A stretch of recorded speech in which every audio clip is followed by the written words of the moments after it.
నమస్తే, welcome to Bharati TV. నేను బాపయ్య. జగన్కి మరో షాక్. సుప్రీంకోర్టులో వైసీపీకి చొక్కెదురు అని చెప్పి ఈ వీడియోకి నేను ఒక టైటిల్ పెట్టాను. అంటే ఆంధ్రప్రదేశ్ మాజీ ముఖ్యమంత్రి వైఎస్ జగన్మోహన్ రెడ్డికి మరో షాక్ తగిలిందా అంటే అవుననే అంటున్నాయి పొలిటికల్ వర్గాలు. అయితే జగన్మోహన్ రెడ్డికి ఈ షాకులు సర్వసాధారణమైపోయినాయి అని కూడా చెప్పుకోవచ్చు మనం. ఎందుకని అంటే ఈ మధ్య షాకుల మీద షాకులు తగులుతున్నాయి.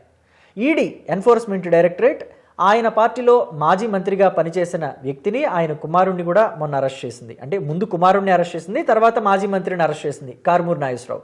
అలాగే జగన్మోహన్ రెడ్డికి అత్యంత సన్నిహితుడు, ఆయన సొంత తోడబుట్టిన చెల్లెల కంటే ఎక్కువ అయిన మరో బాబాయి కొడుకు అవినాష్ రెడ్డి ఇంట్లో కూడా ఈడీ సోదాలు నిర్వహించింది బాబాయి హత్య కేసుకు సంబంధించి. సో మొత్తం మీద అంటే వివేక హత్య కేసుకు సంబంధించి ఇలా షాకుల మీద షాకులు తగులుతూనే వస్తున్నాయి.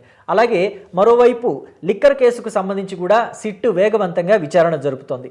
ఇవన్నీ కూడా జగన్మోహన్ రెడ్డిని ఉక్కిరి బిక్కిరి చేస్తున్నాయి. అది చాలదన్నట్టు ఇప్పుడు సుప్రీంకోర్టులో వైసీపీకి చుక్కెదురైంది. ఏ విషయంలో చుక్కెదురైంది అని అంటే వైఎస్ఆర్ కాంగ్రెస్ పార్టీ నాయకుడు ఎమ్మెల్సీ లేళ్ల అప్పిరెడ్డి సుప్రీంకోర్టులో ఒక కేసు వేశారు.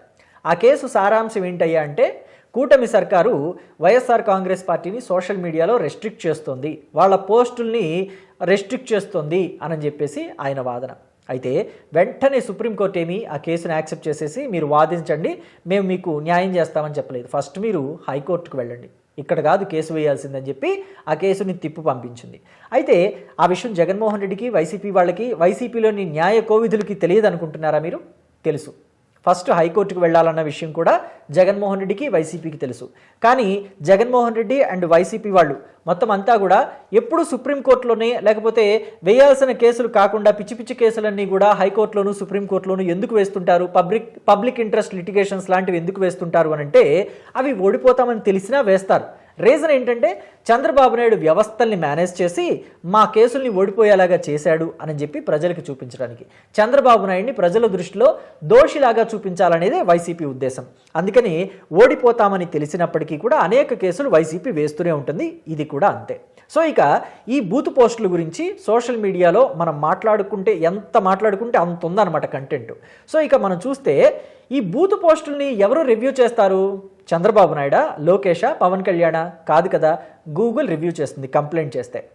ఎవరైనా సరే వైసీపీ వాళ్ళు బూత్ పోస్టులు పెడితే పొద్దున్నే లేచి చంద్రబాబు ఏమి వైసీపీ పోస్టులు ఏం పెట్టింది అని చెప్పి చూడడం. వైసీపీ వాళ్ళు పెట్టిన పోస్టుల్ని ఎవరైనా చూసి కంప్లైంట్ చేయొచ్చు. వాటి మీద గూగుల్కి కంప్లైంట్ చేస్తే రివ్యూ చేస్తుంది. వాటిల్లో బూతులుంటే ఆ పోస్టుల్ని తొలగించేస్తుంది. లేదంటే ఒక్కొక్కసారి అకౌంట్ని కూడా రెస్ట్రిక్ట్ చేసే అవకాశం ఉంటుంది. సో దీనిని తెలుగుదేశం పార్టీ మీదకో, కూటమి సర్కారు మీదకో ఆపాదించాలి అంటే అది అవ్వదు కదా. ఆ విషయం లేళ్ల అప్పిరెడ్డికి తెలుసు, వైసీపీకి కూడా తెలుసు. కానీ వాళ్ళు మాట్లాడేది ఏంటి? కూటమి మా గొంతు నొక్కేస్తుంది సోషల్ మీడియా వేదికగా అంటారు.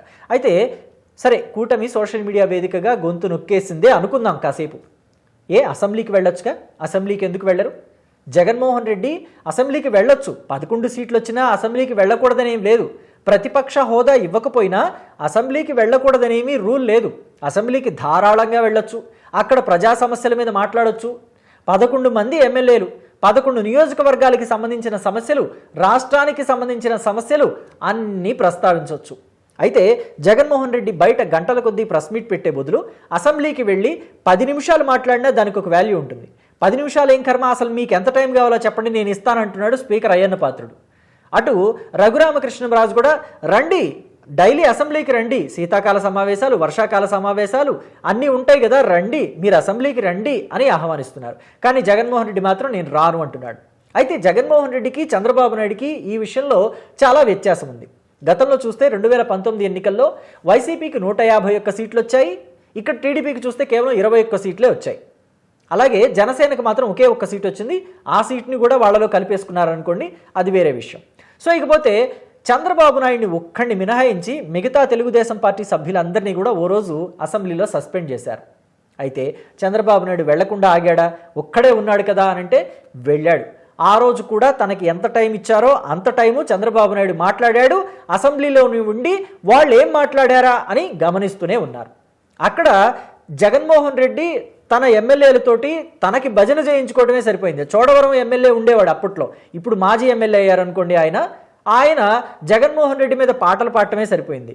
రోజా అయితే ఆడపిల్లకి అన్యాయం చేస్తే గన్ను కన్నా ముందు జగనే వస్తాడని చెప్పి పొగట్టమే సరిపోయింది. కానీ ఆ రోజుల్లో ఆడపిల్లల మీద ఎన్ని అఘాయిత్యాలు జరిగాయి, అసలు వైసీపీ వాలంటీర్లే ఎంతమంది ఆడవాళ్ళ మీద అకృత్యాలకు పాల్పడ్డారనేది మనం కళ్ళారా చూసాం.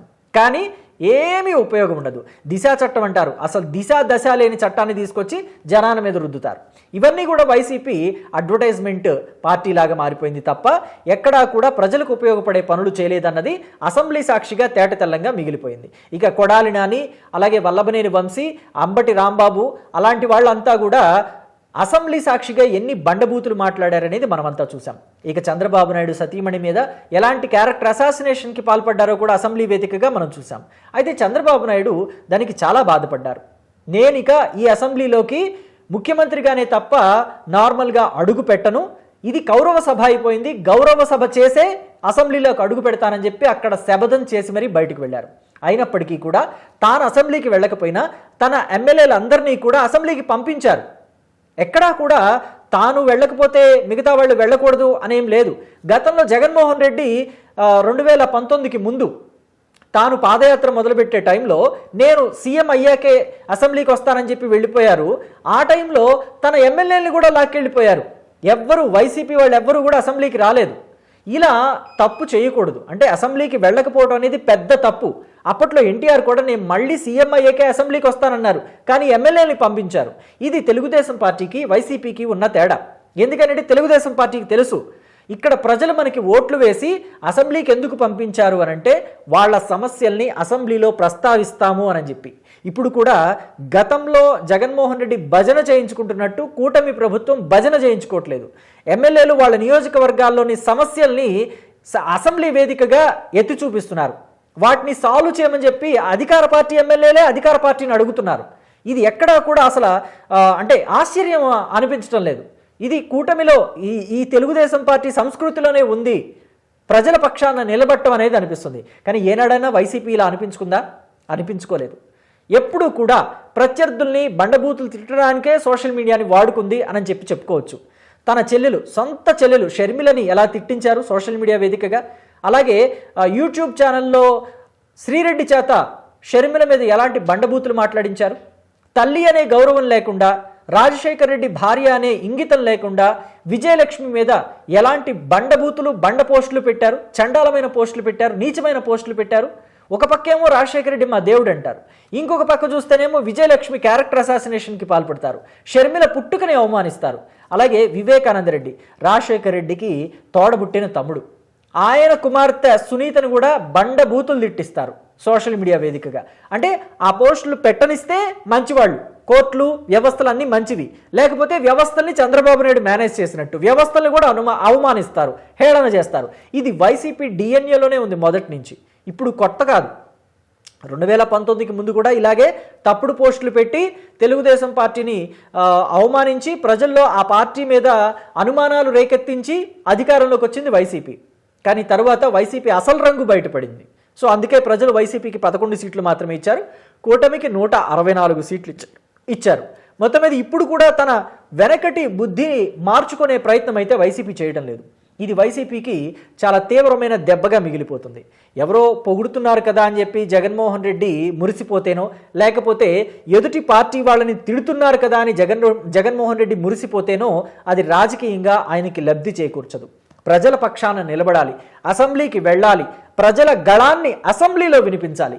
అప్పుడు మాత్రమే వైసీపీకి బలం అవుతుంది, అప్పుడు మాత్రమే వైసీపీకి లాభం అవుతుంది తప్ప ఇలా సోషల్ మీడియాలో పబ్బం గడుపుకుందాము, సోషల్ మీడియాలో పోస్టులు పెట్టిద్దాము, బూతులు తిట్టిద్దాము, లేకపోతే దారుణంగా తిట్టిద్దాము, లేకపోతే క్యారెక్టర్ అసాసినేషన్కి పాల్పడేలాగా చేద్దామనుకుంటే అది వైసీపీకి ఎట్టి పరిస్థితుల్లోనూ ఉపయోగపడదు. ఇక్కడ కోర్టులు వ్యవస్థలు కూడా వైసీపీని సమర్థించవు.